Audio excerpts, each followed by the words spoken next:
I feel very confident in saying that High on Life is one of, if not the most polarizing game between critics and players that's released in the last several years, specifically between game reviewers and journalists and more casual gamers. In effect, journalists have one very strong opinion on the whole, but the average gamer who plays the same title ends up on the complete opposite side of the evaluation spectrum. The last time we actually saw this in full force was probably with Deathloop. That game from Arcane Studios was extremely popular with journalists and game reviewers, receiving more perfect scores than you could shake a stick at. But when the game got into the average consumer's hands, they were shocked to see a game that was far from perfect, with many overly simplistic objectives, an objective system itself that held the game's hand far too much, and even a totally broken multiplayer system, which was effectively about half of what this game was supposed to be. I mean, just look at the main menu for the game. It's literally split in half between two characters, but on launch day, one of these two was completely broken for thousands upon thousands of players, including myself. This served as confirmation that game reviewers and journalists at big sites like IGN and GameSpot were totally out of touch with the average consumer who had to actually spend their own money to buy the game in question. And since that happened, we've seen a few other games draw a similar reaction from the public.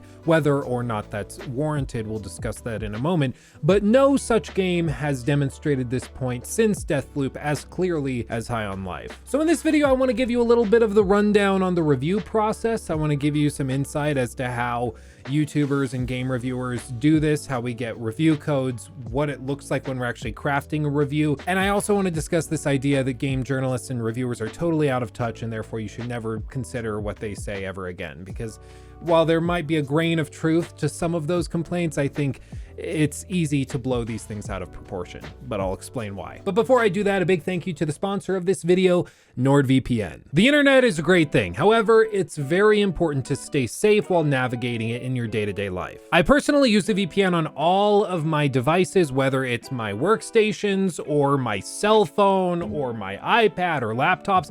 I use a VPN everywhere because I always want to stay protected, and my choice is NordVPN. Whether you want to watch Netflix shows that are country locked to an area you are not within, or you want to work at a coffee shop using their Wi-Fi without fear of having your data stolen, or if you want to use their new tool that automatically blocks malicious ads and websites, trackers, and all manner of malware, you cannot go wrong with NordVPN. All of these tools are tied up in a singular app, one that you can keep on your phone or on your desktop, whether you're a Windows user or a Mac user. You can't go wrong with NordVPN. Check them out today at nordvpn.com/Luke Stevens. And for viewers of this channel who go to that link in the description box below, you can get 65% off of a 2-year plan and 4 months extra for free. Just cuz. Merry Christmas, right? Again, that's nordvpn.com/Luke Stevens for 65% off of a 2-year plan and 4 extra months just cuz. Check them out today. Okay, let's get into it. So to put it simply, High on Life is a game that's extremely polarizing. Either you likely think that it's a 9 out of 10,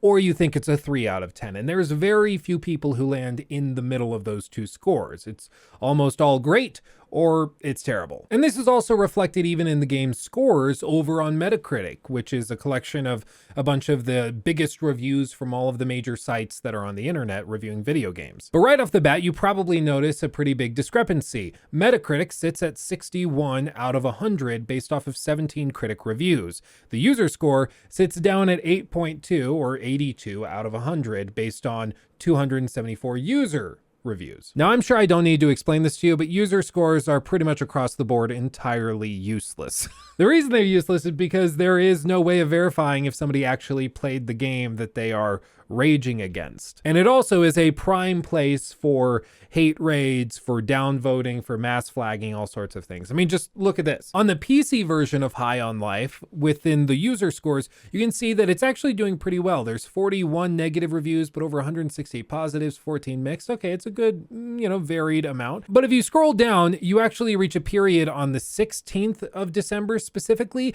when there's just a flood of negative reviews that are screaming about about there not being a Portuguese. And so like, I don't know if there was somebody who speaks Portuguese that has like a YouTube channel or a Twitch stream, and then they told their fans to go over there and rage about this on Metacritic. I don't know, but this is a perfect example of why you can't just look at the user scores positive or negative and say, oh, well, therefore it's amazing because the users think it's amazing. Because a lot of the time you end up with weird stuff like this, where it's like, I don't know what caused it, but randomly there's a bunch of negative reviews that come in specifically complaining about like Portuguese subtitles. So you just never know. Yeah, see, just the flood of it. It's ridiculous. But going back to the critical reception of the game, across the board, people in general felt that the game was a decent shooter, maybe like a 6.5, 7 out of 10, roughly. But it just didn't do anything that fantastically. But the one element that really threw things for a loop was specifically the writing and the comedic styling of the game. This was, of course, created by Justin Roiland, who's one of the co-creators of Rick and Morty, and that style of comedy is very much present in High on Life. There's constant banter. It's that sort of ad-libbed, making it up as you go along style of humor. Not for everybody, certainly, but, you know, it's clearly found an audience. Rick and Morty is extremely successful, and so is Justin Roiland himself. But one of the more interesting things that you'll discover once you start going through some of these big reviews of the game, specifically the ones that are negative, you'll discover that most of the negative ones complain about the comedic style and then mention stuff that the more positive reviews also mention, but their main issue is with unfunny jokes or immature humor and that type of thing. The game is not funny enough to make up for a generic shooter. This guy just outright says that he has a general aversion to the game's writing. This one mentions the mediocre jokes. This one says High on Life combines sloppy shooter action with Justin Roiland and all of his pals being incredibly annoying. This one says anyone who isn't thrilled at the idea of having Roiland constantly chattering in their ear for a few dozen hours straight will likely find the game's incessant need to force itself on the player annoying. And all this just reaffirms the idea that if you like the comedy, you're probably going to give it an extra couple of points based off of that 6 or 7 out of 10. But if you find the game unfunny and you just don't like this style of comedy, you're going to subtract 3 to 4 to 5 points and find the game just toxic and incredibly grating. And I get it. This is not for everybody. I mean, there's a whole achievement on Xbox locked behind finishing the game with a gallon of alien cum in your inventory. If you don't have it in your inventory, you cannot get that achievement until you play the game again and happen to talk to the random guy on the street who gives it to you. What's up? My name's Stan, and I sell vials of alien cum. I know that's probably not what you wanted to hear when you walked over here. You wanted cum or what? Or there's a part where like you have to have a serious conversation with one of your talking guns. So you go to Space Applebee's and sit there while ordering appetizers. Like if you don't find it funny or entertaining, that's perfectly fine. You don't have to. But I think the problem is that these reviewers who just don't connect with this style of comedy are then giving the game negative scores based off of their aversion to that type of comedy. And that just doesn't make sense to me. It's like watching Mr. Bean and being like, I really just find this really uninteresting because clearly Mr. Bean is mentally ill and people are laughing at him and we're supposed to find this funny and it's actually extremely problematic. I'm like, I don't give a crap. Like, it's funny. It's Mr. Bean. Come on. Or like Monty Python. I don't blame anybody for not loving Monty Python because yeah, it's weird British comedy and I think it's perfectly fine to just not find it entertaining. But if you're going to do like a big critique or review of Monty Python and the Quest for the Holy Grail or something, and then the whole thing is just you complaining about the style of comedy, that just doesn't make sense. Like, we get it, you don't like it, but that doesn't mean that it's bad, you know? Like if I tell my sister that I don't like snacking on seaweed cracker chip wafers, whatever they're called, that's not me saying like, no, they're just bad. You're bad for eating them. You shouldn't like them. They're bad. Of course, that's ridiculous. I just don't like them. She can like them. That's cool. You can like them. Whatever. I just personally don't like it. I don't really like black licorice. That doesn't mean black licorice is bad. But the way a lot of these reviews are set up is that they give a reviewer and assign them this project. They just happen to not like that style of comedy. And so they end up docking the game by pretty significant margins simply because they don't like that type of comedy. And that just doesn't makes sense, which is why you certainly should look at these reviews. And if you notice that one of the major themes is that they just don't like the comedy, then yeah, there's problems, and you probably shouldn't take that review too seriously unless you are also somebody like the reviewer who doesn't find the comedy that entertaining. And I think that this is a common misunderstanding and misconception of game reviews. These are not supposed to be like almighty dictations from the gaming authority and elite on the quality of a game. You know, it's not like evaluating the value of a stock or a security or some sort of financial instrument where you can run some numbers, get the equation, factor in, you know, the beta of the particular asset, and then you go in there and then you know exactly what range it should be trading at for fair value. It's not like that. This is all opinion-based stuff. It's not at all objective or something that can be validated empirically. And so as a result, the review really is only as valuable as your relation to the reviewer, or maybe your connection with the viewer and their starting points. Because if I'm somebody who has a predilection towards, for example, cowboy games, and I just love cowboy games to death, and then a game like Red Dead Redemption 2 comes out, guess what? I'm probably gonna like it. And if you're somebody like me and you really like cowboy games, then I come out and I give this a stamp of approval and say, yeah, it's great. That's a pretty good indicator. But if I'm somebody who just hates and loathes any sort of cowboy game or Western setting for a video game, and I just can't stand them, and then I review the game and I say, no, it's just bad. I mean, you play as a cowboy, it's terrible. You shouldn't take my review too seriously unless you're also somebody who hates cowboy stuff. But to be clear, I don't think that excuses the bizarre nature of all of these reviews, because frankly, these people should never have been put on this game to review it. It doesn't make sense to put these people who don't find this type of comedy funny or entertaining. It doesn't make sense to assign them to this. It would be like assigning somebody who only plays like rhythm games to playing The Last of Us Part 2 for a review. They like don't like those types of games. They don't like the narrative stuff, the dark and gritty tones. They just can't connect with it. But for some reason, the editor put them on that job. It just doesn't make any sense at all. So I do think it is fair to say that the editors of these publications made an oopsie and should not have assigned these people to work on these games. It just doesn't make sense. But to mention briefly the review process for this, I will say that I reached out to Squanch Games and their publisher to try and get a review code early for this game. I ended up getting a review code early, but it was only about 8 to 12 hours before the worldwide launch. Technically enough time to finish the game, but not technically enough to make like a whole review and video based off of it. And I found this very weird, and apparently a lot of other big publications, even IGN and GameSpot and those big guys, they didn't even get review codes early enough to finish the game and make a review before launch day, which is pretty abnormal that you would have these smaller publications like, you know, but why though? I've never heard of these guys. And I don't know why they were getting review codes before IGN. I don't understand it. It's really weird. And I could make up a bunch of reasons as to why I think that they made it so difficult to get review codes for this game. It might have just been blind incompetence. It might have been that they just decided, hey, we're not going to send that out to a bunch of reviewers because players are going to play this based on it being on Game Pass regardless.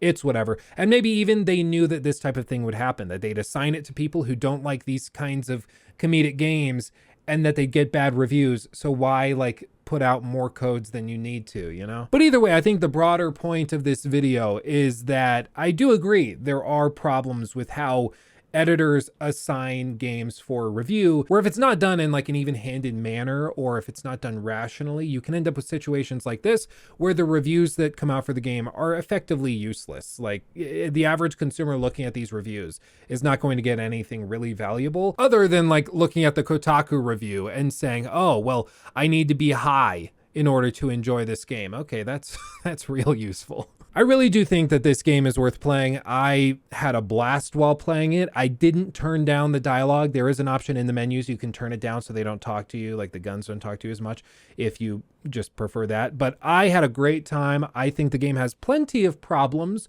If you guys are interested, comment below and I'll make a mini critique that's like half an hour long, breaking down all of my extended thoughts on the game, because I do think there are a lot of problems. But on the whole, I think it's a solid like 8.5 out of 10 if I had to give it a number. I think it's really good, and I'm excited to see what they do in the sequel, which they pretty heavily signal is coming. But at the end of the day, perhaps the most important element of this is with Game Pass, one of the most pro-consumer offerings really in any industry, but certainly in the gaming industry that exists right now, these types of review situations are just not that important because you can try it for yourself without having to pay anything extra beyond what you're already paying for Game Pass. You don't have to take the risk of potentially wasting $60 or $70 buying this game on Steam and hoping that it's good, you know, after the first 2 hours to get through the trial period before you can return it. In a lot of ways, Game Pass makes this type of game reviewing somewhat obsolete because you can take it for the initial impressions of the game, but if you found it even slightly interesting,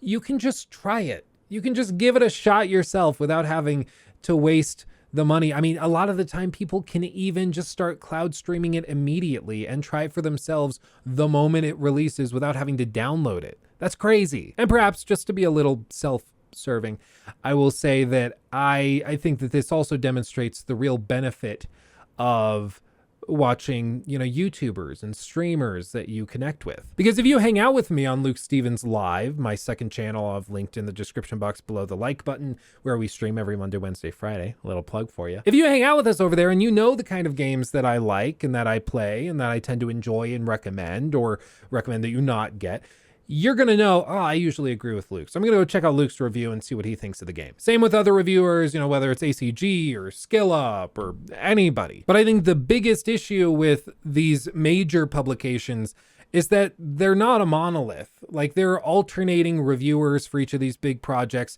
One person who reviews for Game Informer this title is going to review a few others, but they didn't review, you know, the other games that you might find really good. So you never really know what you're getting. You're just basically going to the website to see some random person's opinion of a video game. And honestly, that's not that useful. But at the end of the day, you can always just try the game yourself if it's on Game Pass. And that's one of the great things about having day one launch titles on Game Pass. I mean, it's amazing for the consumer. It's not a great thing for big review houses like IGN or But Why Though? But why though? I mean, hopefully that's the title of this review. But all told, I would recommend that you try out High on Life, specifically if you have Game Pass. It's a blast. It's outrageous. I find it pretty funny. And I think that the sort of Puritan knee-jerk reaction to the game of being like, oh, it's raunchy, how dare, I just don't find it very compelling. And you know what? We can have fun. We can have video games that are just outrageous and ridiculous, and I think that's okay. I mean, maybe Kotaku's upset because there is a line of dialogue specifically in the game about Kotaku where they kind of poke fun at them, and I'll just watch. Another pipe? What the fuck? This is lazy. This is just lazy game development. This is lazy level design. I'm calling it out. Kotaku, Polygon, IGN, all of you. You gotta knock us down a couple points. That's gonna do it for me. Thanks for watching and hanging out. Again, if you want to hear my extended thoughts on High on Life, go down to the comment section, comment just like, yes, I want a critique or a review or whatever, and I'll know that I should go ahead and do that. I have all my notes. I just need to know if you guys would bother watching it. So let me know. And if you want really cool merch that's like super soft and silky smooth, then head over to lukestevenstv.com. We just launched a ton of merch on the site. So if you want to support me and also get something cool, such as a 16 times the detail mug, you can do that.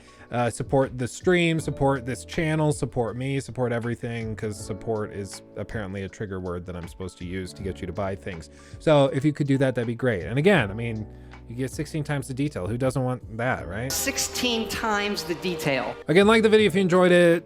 Sub, blah, blah, blah. You know the drill. You've heard every YouTuber on the planet ever say it. So I will shut up now. Thanks for watching. I love you all. See you in the next video. Hugs and kisses. Bye. I'm getting better at outros. Yay.